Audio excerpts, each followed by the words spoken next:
To my channel. আজকে রবিবার, আজকে হলো 15 তারিখে, মার্চের 15 তারিখ। সকালবেলা ছাদ থেকে ভিডিওটা শুরু করছি। আজকে রাত্রিবেলা কাপড়গুলো কেচে দিয়েছিলাম, আজকে সকাল সকাল এসে এই যে ছাদে সব মেলে দিয়েছি। সকাল সকাল মেলে দিয়েছি কারণ এত হাওয়া দিচ্ছে, এত হাওয়া দিচ্ছে, আশা করি আধ ঘন্টার মধ্যে সব কাপড় শুকিয়ে যাবে। আর আমার ঘরে তো এত হাওয়া দিচ্ছে কি ব্যালকনির দরজা জানলাটা যেহেতু খোলা থাকছে, আমার ওয়াশরুমের দরজা ঠেলে খুলে যাচ্ছে, এত পরিমাণ হাওয়া দিচ্ছে। যাই হোক, ছাদে এসেছি, একটু কয়েকটা কারি পাতা নিয়ে নিয়েছি। এটা দিয়ে এখন ব্রেকফাস্ট বানাবো না, নিয়ে রাখছি, কারণ যখন কিছু বানানোর হয় আবার ছাদে আসবো, আবার নিয়ে যাবো, তখন নেওয়া হয় না, তো নিয়ে রেখে দেবো। যাই হোক, চলো ফ্রেশ ট্রেশ হয়ে গেছে, এবার গিয়ে একটু বেরোবো। আজকে অনেক মাস যাবত, মানে হয়তো বছরের উপর হয়ে যাবে, আমি বিক্রমের সঙ্গে আর বাজারে যাই না।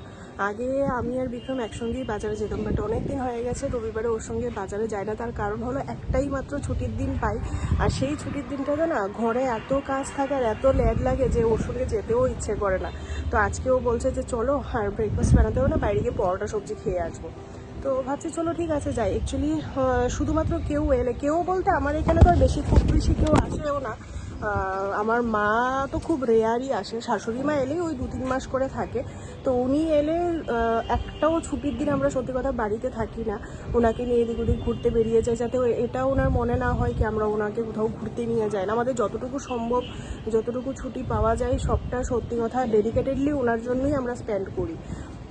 তো এছাড়া সত্যি কথা ছুটির দিনে আমাদের সেই একটা বেরোনো হয় না। যাই হোক চলো, এবার যাই, গিয়ে রেডি হই, গিয়ে বিক্রমের সঙ্গে চাটা আমরা বাড়ি থেকেই খেয়ে যাচ্ছি, বিস্কিট। আর এই যে দেখো, আজকে ঘরের সব কাপড়গুলোও ধুয়ে দিয়েছি, এখানেই মেলেছি। কি হাওয়া দিচ্ছে জাস্ট একবার দেখো, এত হাওয়া দিচ্ছে, আর বারবার করে আমার ওয়াশরুমের দরজাটা খুলে যাচ্ছে, বুঝতে দেখো।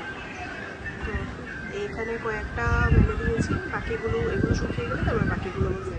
রেডি হয়ে গেছি, বেরোচ্ছি বাজারে।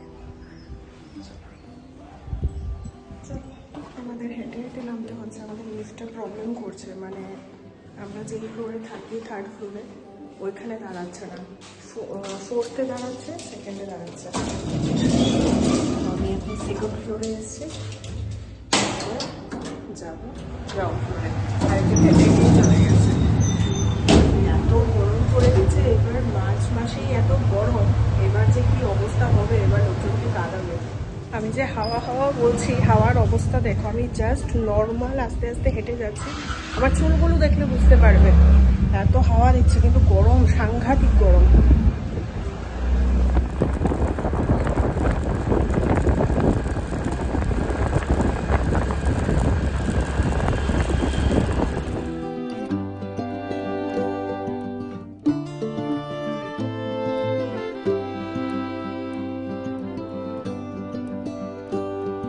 চলে এসেছি আমরা ব্রেকফাস্ট করতে, আর এত দূরে ব্রেকফাস্ট করতে এসেও অ্যাজ ইউজুয়াল আমার ব্রেকফাস্ট সেমই দেখাচ্ছি। সকাল সকাল উঠে ঘুরে ফিরে ব্রেকফাস্ট করতে এসে এটা হলো আমার ব্রেকফাস্ট। আর এই যে রেডি হচ্ছে বরের ব্রেকফাস্ট, কড়া করে পরোটা ভাজা। চলে এসেছি এখানে আরেকজনের একদম কড়া কড়া ভাজা পরোটা আর সবজি, আর এদিকে আমার হাফ খাওয়া হলো। রবিবারের বাজারের অবস্থা, এত ভিড়, আমি এত রোদ এই জায়গাটাতে, পুরো একটা শেডের নিচে এসে দাঁড়িয়ে আছে, আর ওই যে মাছ কিনছে। বাজার থেকে বাড়িতে চলে এসেছি, এসে আগে ছাদে চলে এসেছি, চুল দেখে বুঝতে পারছো। আর আকাশে দেখো হঠাৎ করে প্রচণ্ড কালো মেঘ করেছে, আর কাপড় চোপড় তো যেইভাবে হাওয়া পেয়েছে এতক্ষণে শুকিয়ে গেছে, তো এগুলো তুলে নেবো, তাহলে নিশ্চিন্ত মনে গিয়ে আস্তে ধীরে রান্নাবান্না করতে পারবো। আকাশটা হঠাৎ করে মেঘ করে এসছে, আর দেখো কাপড় চোপড়ের অবস্থা, এত ভালো রোদ আর এত ভালো হাওয়া, সব কাপড় আমার শুকিয়ে গেছে। চলো এবার নিশ্চিন্তভাবে বাড়িতে গিয়ে, মানে ঘরে গিয়ে রান্না বান্না করবো, ঘর মোছা আছে, অনেক কাজ।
ভাজা হচ্ছে, কারণ আজকে আলু দিয়ে আলু ভাজা দিয়ে পালং শাক রান্না করবো। পালং শাকটা আমি এখানে খুব ভালো করে ধুয়ে রেখে গেছি যাওয়ার আগে।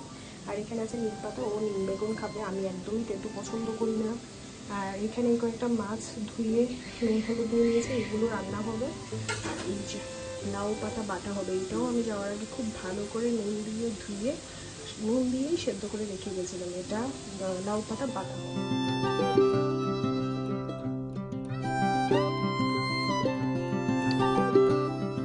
রান্নাবান্না এদিকে আপডেট হলো, এখানে লাউ পাতা বাটাটা বসিয়ে দিয়েছি পেস্ট করে, একটু কালো জিরে ফোড়ন দিয়েছি, আর পেস্ট করার সময় তার মধ্যে লঙ্কা রসুন দিয়ে দিয়েছি।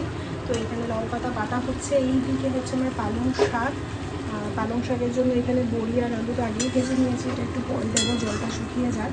এখানেও রসুন ফোড়ন দিয়েছি। আমার কাছে শাকে রসুন ফোড়ন ছাড়া সত্যি কথা ভালো লাগে না, রসুন ফোড়নের যে ফ্লেভারটা এটা দুর্দান্ত লাগে। তো আমি শাক রান্না করলে নিরামিষের দিনে আমি কখনো করিও না, আমি আমিষের দিনেই করি যাতে আমি রসুন ফোড়ন দিয়ে খেতে পারি। তো এখানে হচ্ছে পালং শাক, আর এই দিকে আমার হয়ে গেছে ভাত, আর 2 পিস মাছ ভাজা আছে, তার কারণ বর আমার শাক আবার মাছ ভাজা ছাড়া খায়। আর এখানে মাছের ঝোলের জন্য মাছ ভেজে নিয়েছি। এইদিকে মোটামুটি বাসন টাসন যা পড়েছিল সব সত্যি কথা কার কীরকম জানি না, আমার কাছে রসুন ফোড়ন দিয়ে মাছ মানে শাক রান্না করলে ভীষণ ভালো লাগে। ওই কারণে আমি নিরামিষের দিনে সচরাচর শাক রান্না করিও না, আমি আমিষের দিনেই করি। দুর্দান্ত লাগে রসুন ফোড়নের যে ফ্লেভারটা, ওই সেই মানে চাইনিজ রেস্টুরেন্টগুলোর সামনে দিয়ে যদি তোমরা কেউ পাস করো, বা চাইনিজ খাবার দাবারে যেরকম রসুনের ফ্লেভারটা এত দুর্দান্ত লাগে, তো ওইটা যে গরম তেলে দিলে এত সুন্দর ভাজা গন্ধ বেরোয়, আমার কাছে দুর্দান্ত লাগে। তো সবার পছন্দ সব রকম হয় না, বা সবার বাড়ির রান্নাও সেম হয় না, আমার কাছে স্পেশালি এরকমভাবে খেতে ভালো লাগে। চলো রান্নাবান্না অনেকটাই হয়ে গেছে, জাস্ট মাছের ঝোলটা করবো। আর নিম বেগুন যেহেতু আমি তো নিম পাতা খাবোই না, তার কারণ আমি একদমই তেতো পছন্দ করি না, এটা বিক্রম করবে। আমার সব রান্না কমপ্লিট হয়ে গেলে আমি এখানে এই কাজটা শেষ করে নিলে তারপরে বাকি জায়গাটা ও করবে। আর তারপরে আমি কি ঘরটার মুছে স্নান করে দেবো, পুজো। আর ম্যাগ করে রেখেছি, এখন কিন্তু বৃষ্টি হয়নি, কিন্তু স্টিল ম্যাগ করে রেখেছি। এইদিকে আমার রান্নাবান্না, গ্যাস পরিষ্কার, সব কাজ কমপ্লিট। আজকে রবিবারের একদম সিম্পল মেনু আমাদের। এখানে মাছ ভাজা তো সব তো দেখিয়েই দিয়েছি, মাছ ভাজা, পালং শাক, লাউ পাতা বাটা, এখানে আছে মাছের ঝোল। আর নিম বেগুনটা তো বিক্রম বানাবে, কারণ আমি খাইও না, আমি বানাবো না, ওই করবে। তো আমি নিম পাতাগুলো ভালো করে ধুয়ে রেখেছি, বেগুনটা কেটে রেখেছি, গ্যাসটা মুছে একদম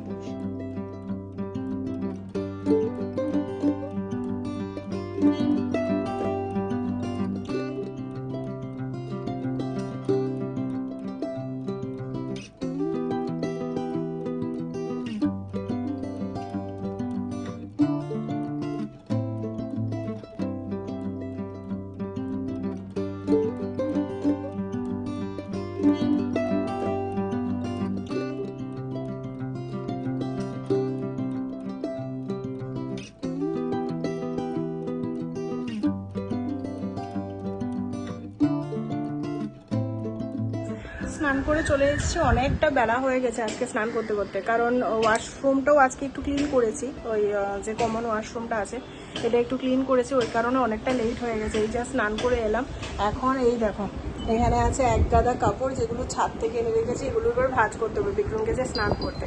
ও স্নান করে এলে তারপরে লাঞ্চ করব। আর বাইরে এখনো ম্যাক করে আছে স্টিল, আর হাওয়া দেখো প্রচণ্ড হাওয়া দিচ্ছে। দেখো এই দেখো, এই নারিকেল গাছগুলো দেখলে বুঝতে পারবে কি পরিমাণে হাওয়া দিচ্ছে। বাহ, ভালো একটা টাইমে ক্যামেরাটা অন করলাম, একটা ফ্লাইট যাচ্ছে, আর কি মেঘ করে আছে এদিকে, মেঘের ভেতর ঢুকে গেছে ফ্লাইটটা। আমি তো দেখতে পাচ্ছি, বাট ক্যামেরায় তোমরা দেখতে পাবে না, ঢুকে গেছে। ঠিক আছে, কি মেঘ করে আছে, আর ভালো লাগছে। এই টাইমগুলোতে তো অফিসে থাকি, এই যে বাইরের এত সুন্দর ওয়েদারটা বসন্তকালের, এটা একদমই ফিল করার সুযোগ হয় না, শুধু রবিবারটা ছাড়া। ভালো লাগছে, আমার ইচ্ছে করছে আমি এখানেই বসে থাকি, কিন্তু এখানে বসে থাকলে হবে না, কাজ পড়ে আছে।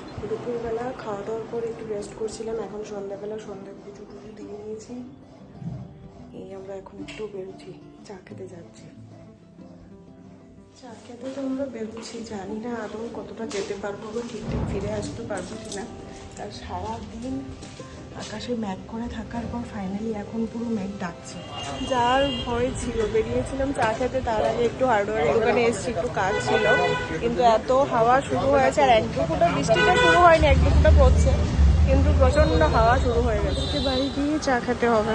এই দেখো অলরেডি ভালোই বৃষ্টি হয়ে গেছে। বৃষ্টির জন্য দাঁড়িয়ে আছে এটা শেডের নিচে, কিন্তু আতঙ্কে আছি এনার জন্য।